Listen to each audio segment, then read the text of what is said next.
स्वतंत्रता का मतलब बेछूटपना, उच्छृंखलता नहीं है, महामूर्खता तो बिल्कुल भी नहीं है। स्वतंत्रता इतनी बड़ी चीज है। स्व के तंत्र पे चलना ही स्वतंत्रता है, और स्व का तंत्र यह है जो आपके सामने। जो मनुष्य अपने को स्वतंत्र समझना चाहता है उसको पहले पार हो जाना चाहिए, नहीं तो वो स्वतंत्र नहीं। स्व का तंत्र समझ लेना चाहिए, और यही उसका तंत्र है। न तो तांत्रिकों का नेगेटिव जिससे स्व ही उसमें खत्म हो जाए, जिससे स्व पूर्णतया स्वतंत्रता में आ जाता है। जब वो पूर्णतया स्वतंत्र होता है तभी उसके अंदर विस्डम पूरी तरह से संतुलित बैठ जाता है। वो जो भी करता है पूर्ण स्वतंत्रता से करता है, लेकिन उसके एक एक इशारे में भी स्वतंत्रता के अनेक प्रकार दिखाई देते हैं। वो किसी से भी नहीं डरता है और हमेशा नतमस्तक रहता है। प्रेम में वो स्वतंत्र होता है, अत्यंत प्रेममय और करुणामय वो होता है। ऐसे स्वतंत्र आदमी को प्रणाम करना चाहिए, बजाय इसके कि जो अपने को स्वतंत्रता के नाम पर गधे से मूर्ख और मूर्खों से पता नहीं और क्या हो जाएंगे। मेरे पास तो ऐसे जानवर भी नहीं जिनकी मैं आपको प्रणाली बताऊं। कोई मुझे ऐसे शब्द भी नहीं मिलते कि इन लोगों का वर्णन करो, क्योंकि कलयुग से पहले ऐसे कभी हुए नहीं थे। इसलिए नए शब्दों के कॉइनेज की जरूरत है, और जो शब्द बनाने वाले थे वही ये हो गए, तो अब कौन शब्द इनके बनाएगा, यह हालत आ गया। कुछ संस्कृत भाषा में ढूंढे से मिले तो मुझे बताइएगा, क्योंकि बड़ा ही मुश्किल है। जब संस्कृत भाषा प्रचलित थी तब ऐसे गधों के बारे में किसी ने सोचा भी नहीं था। पुराण में भी वर्णन है कि कलयुग आएगा, लेकिन इस तरह के महामूर्ख संसार में विचरण करेंगे ऐसा पुराण में भी नहीं बताया था। ये तो आप देखते ही बनता। और पढ़े लिखे और अति पढ़े हुए लोग ये काम कर रहे हैं, इसको आप क्या कहिएगा? ये रजोगुण का प्रादुर्भाव है। अब आपका देश डेवलप हो रहा है, होइए साहब, लेकिन ये देख लीजिए नमूना। आप जरूर डेवलप होइए, लेकिन ये नमूना देखते चले कि वो जिस गड्ढे में पड़े हैं उधर आप जाके न कूदी। एक तो रजोगुण में सबसे बड़ा जो दोष है कि ये अहंकार से चलता है, मतलब ईगो ओरिएंटेड है रजोगुण।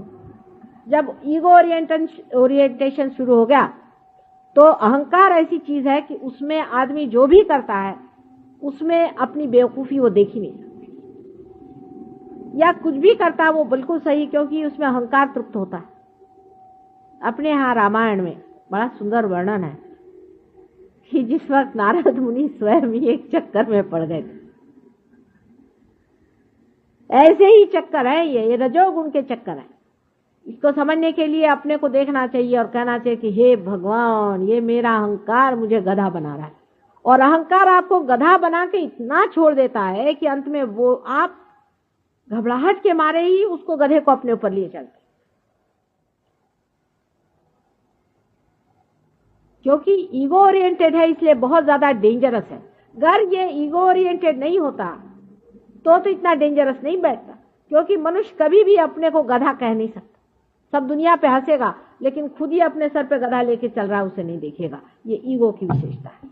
ईगो में एक अंधापन आ जाता है, और इसलिए ये बहुत ही खराब चीज है। हाँ, अगर सुपर ईगो हुआ, जो कि दूसरी साइड में अपने सर में डेवलप हो सकता है, तमोगुण की वजह से उसमें आदमी पीड़ित हो सकता है, उसका बदन कांप सकता है, उसमें तकलीफें आ सकती हैं, उसकी बीमारियां आ सकती है, उसका फिजिकल प्रॉब्लम आ सकता है। पर ईगो ओरिएंटेड आदमी में कभी भी ये तकलीफ नहीं होगी जब तक उसके हार्ट ट्रबल ना आए। एक ही है कि हार्ट ही स्टॉप हो जाए बस।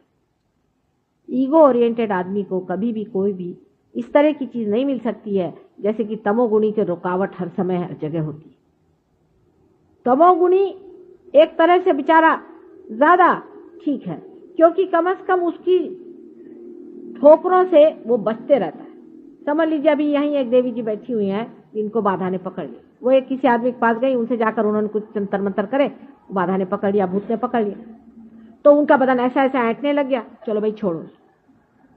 पर आप अगर किसी ईगोइस्टिकल आदमी के सामने जाइए, उसका ईगो आपके अंदर भी घुस जाएगा। ये है तो मैं इसके बाप से बड़ा हूं, चले उसने एक बोला मैंने 10 बोला, वो कौन होते हैं, मैं उसका नाना हूं। शुरू हुआ।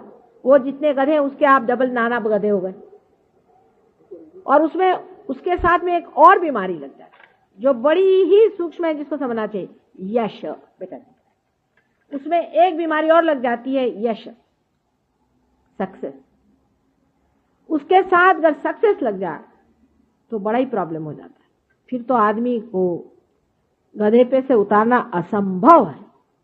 सक्सेस अगर लग गया तो बड़े सक्सेसफुल थे वो, फिर उनके मरने के 30-40 साल बाद निकलता है कि उन्होंने ये गधापंती करी, ये गोबर खाया, ये हालत अपनी खराब की, वो ऐसे थे और वो वैसे थे।